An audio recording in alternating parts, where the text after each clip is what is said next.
السلام علیکم ورحمت الله وبرکاتو. هیله ده چې ټول ملګري به راته روغ جوړ د صحت او عافیت جامې به پر تن ولرئ. ورور مو یم اختر محمد محمدي په خپل محمدي ټکنیکل پښتو چینل کې درته ښه راغلاست او هرکلی وایم. ملګرو نن درته له یوې نوې ویډیو سره راغلی یم. ویډیو دی د EFG کوین په فري برخه کې د سرمایه ګذاري په باره کې. یعنې هر کس چې د سرمایه ګذاري نوم واوري هغه فکر کوي چې پیسې ورته جمع کوو. خو په EFG کوین کې یوه داسې برخه ده، یوه داسې آپشن دی چې کله هغه ته داخل شي هلته فري کار کېږي. خو په دې فري برخه کې سرمایه ګذاري هم کېږي. یعنې ته کولی شې چې په دې فري برخه کې سرمایه ګذاري وکړې او تا ته ورځنۍ ټوکنې جمع سي، ورځنۍ ګټه جمع سي. هم کار پکې کوه فري برخه کې او هم به درته ورځنۍ ګټه په فري برخه کې جمع کېږي. نو په لومړي سر کې یادونه کوم هر څوک زموږ یوټیوب چینل کې نوي یاسته هیله کوم او دا یوه غوښتنه ده چې چینل درسره حتما سبسکرایب کړئ. که چا په EFG کوین کې اکاونټ نه جوړ کړی د اکاونټ جوړولو ویډیو لینک درته په ډسکرپشن کې اچوم، هغه باندې کلیک وکړئ او د اکاونټ جوړولو ویډیو وګورئ تر څو اکاونټ کې جوړ کړئ او په دې فري برخه کې کار وکړئ. نو راځو ملګرو ویډیو باندې پیل کوو. لومړی د EFG کوین اکاونټ ته راځو. کله چې اکاونټ ته راغلو دلته یو برخه ده د فري انکم په نامه سره، فري انکم برخه، په دې باندې کلیک کوو. کله چې په دې باندې کلیک وکړو موږ تاسې د EFG کوین فري برخې ته ځو.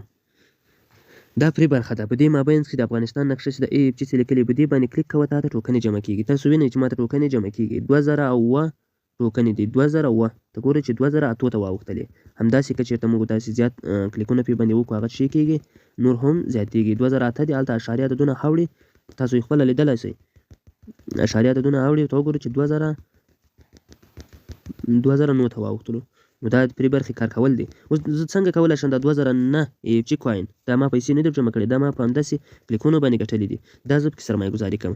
نو دلته یو لاندې یو برخه ده د سټیکینګ په نامه سره، دا برخه ده. په دې باندې کلیک کوو. کله چې په همدې باندې کلیک وکړو دلته موږ ته صفحه راوړوي. دلته لیکلي دی انسرټ اماونټ، یعنې په دې برخه کې چې وکړئ خپل تعداد چې څومره ورته سرمایه ګذاري کوئ هغه مشخص کړئ.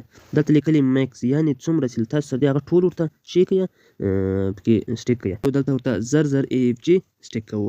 زه اوس دلته ورته لیکم زر EFG پر حساب، یا مطلب زر EFG ورته لیکم، زر EFG زر مې ولیکلو.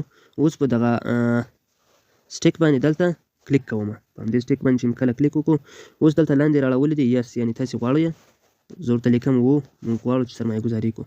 نو په یس باندې کلیک کوم. ماته زر EFG دا د ملګرو ماته زر EFG چې شوي سټیک شوي 2015 د 13 تاریخ باندې ماته زر EFG سټیک شولې. همدا دي، دا یې زر EFG دی او دغه لاندې چې ده تاریخ ته تاسې کتلی شئ.